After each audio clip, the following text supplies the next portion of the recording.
આમ આદમી પાર્ટીએ પાટણ શહેરમાં અનોખી રીતે વિરોધ પ્રદર્શન કર્યું છે। આપ પાર્ટીના કાર્યકરોએ પાટણ શહેરના સુભાષ ચોકથી બગવાડા દરવાજા સુધીના બિસ્માર રસ્તા પર હેલ્મેટ પહેરીને પદયાત્રા કરી હતી।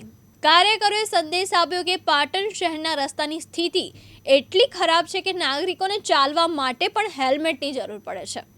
આપના કાર્યકરોએ ખાડામાં બેસીને ભાજપ શાસિત પાટણ નગરપાલિકાના વિરુદ્ધ સૂત્રોચ્ચાર કર્યા હતા।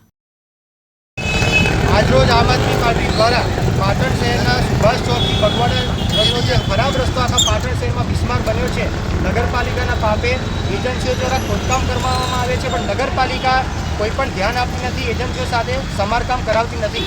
ત્યારે આપને સૌને ખ્યાલ હશે કે થોડા સમય પહેલાં પાટણમાં એક દાદાનું ખાડામાં પડવાથી મૃત્યુ થયું ને હેમરેજથી તેઓ મૃત્યુ પામેલા હતા। છતાં પણ પાટણ નગરપાલિકાના અણઘડ શાસનને કોઈ પણ પાટણના નાગરિકજનની કે શહેરીજનના જીવની પડી નથી। ત્યારે આ ઘટનાને 2 થી 3 મહિના થઈ ગયો હોવા છતાં પણ પાટણ શહેરના રોડ રસ્તા આજે પણ બિસ્માર હાલતમાં છે।